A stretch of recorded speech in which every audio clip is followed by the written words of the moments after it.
মঙ্গলবার রাত 10টায় রাজধানীর হজরত শাহজালাল আন্তর্জাতিক বিমানবন্দর থেকে কাতার আমিরের পাঠানো এয়ার অ্যাম্বুলেন্স যোগে যুক্তরাজ্যের উদ্দেশ্যে রওনা দেবেন তিনি। খালেদা জিয়া বিমানবন্দরে যাওয়ার সময় তাকে বিদায় জানাতে ঢাকা মহানগর বিএনপির নেতাকর্মীদের বিশেষ নির্দেশনা দিয়েছে বিএনপি। সোমবার বিএনপির কেন্দ্রীয় দপ্তর থেকে পাঠানো এক বিজ্ঞপ্তিতে দলটির সিনিয়র যুগ্ম মহাসচিব রুহুল কবির রিজভী বলেন, বিএনপি চেয়ারপারসন ও প্রধানমন্ত্রী খালেদা জিয়া চিকিৎসার উদ্দেশ্যে মঙ্গলবার রাত 8টায় তার গুলশানে বাসা থেকে হজরত শাহজালাল আন্তর্জাতিক বিমানবন্দরে রওনা হবেন। তিনি রাত 9টায় বিমানবন্দরে পৌঁছাবেন এবং রাত 10টায় রয়্যাল কাতার আরামি এয়ার অ্যাম্বুলেন্স যোগে যুক্তরাজ্যের উদ্দেশ্যে রওনা দেবেন। তিনি আরো বলেন, এই উপলক্ষে মহানগর বিএনপি এবং সব অঙ্গ ও সহযোগী সংগঠনের নেতাকর্মীদের সুশৃঙ্খলভাবে রাস্তার ফুটপাতে দাঁড়িয়ে দেশনেত্রীকে বিদায় জানানোর জন্য বিশেষভাবে অনুরোধ করা হলো, যাতে রাস্তায় যানবাহন ও পথচারী চলাচলে কোনো বিঘ্ন না ঘটে। এ বিষয়ে সব নেতাকর্মী যথাযথভাবে নির্দেশনা মেনে চলবেন বলে আশা করেন রিজভী।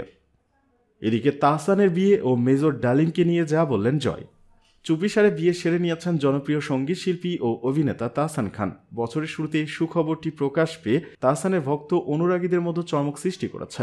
গণমাধ্যমকে বিয়ের বিষয়টি নিশ্চিত করেছেন তাহসান নিজেই। কোনো ধরনের পূর্বাভাস বা গুঞ্জন ছাড়াই হঠাৎ এই সুখবরটি পাওয়ায় অনেকে বিস্মিত হয়েছেন। সেই সঙ্গে তাহসানের বিয়ে পরিণত হয়েছে টক অব দ্য কান্ট্রিতে। তাহসানের নতুন জীবন নিয়ে একদিকে যেমন শুভেচ্ছার ঝড় বইতে শুরু করে, অন্যদিকে আলোচনার পাল্লা ভারী হতে থাকে। তাহসানের স্ত্রী সাবেক কথিত প্রেমিকের প্রসঙ্গ উঠে আসে মিডিয়ায়। বিষয়টি নিয়ে বেশ শোরগোল পড়ে যায়। নেটিজেনদের পাশাপাশি অনেক তারকাকে এই প্রসঙ্গে কথা বলতে দেখা গেছে। এবার কথা বলেন উপস্থাপক ও অভিনেতা শাহরিয়ার নাজিম জয়। তাহসান রোজার বিয়ে নিয়ে ফেসবুক স্ট্যাটাস দিয়েছেন শাহরিয়ার নাজিম জয়ও। তিনি বলেছেন, তাহসানের বউ নিয়ে যে শোরগোল, ডালিমের ইন্টারভিউ দিয়ে মোটামুটি চাপা পড়েছে। ফেসবুক স্ট্যাটাসে জয় লিখেছেন, তাহসানের নতুন বউ কার সঙ্গে আগে সম্পর্ক ছিল এটা এখন সামনে তুলে আনা বিকৃত রুচির পরিচয়। আর তাহসানের বউ অত্যন্ত সুন্দরী বলে আমাদের সকলের আফসোসের কোনো কারণ নেই, কারণ আল্লাহ পাক উপর থেকে সব ফয়সালা করেন। জয় আরো লিখেন, কারো বউ সুন্দরী হলে কার জীবন সুন্দর হবে সেটা আমাদের সিদ্ধান্ত নয়, বরং সৃষ্টিকর্তার সিদ্ধান্ত।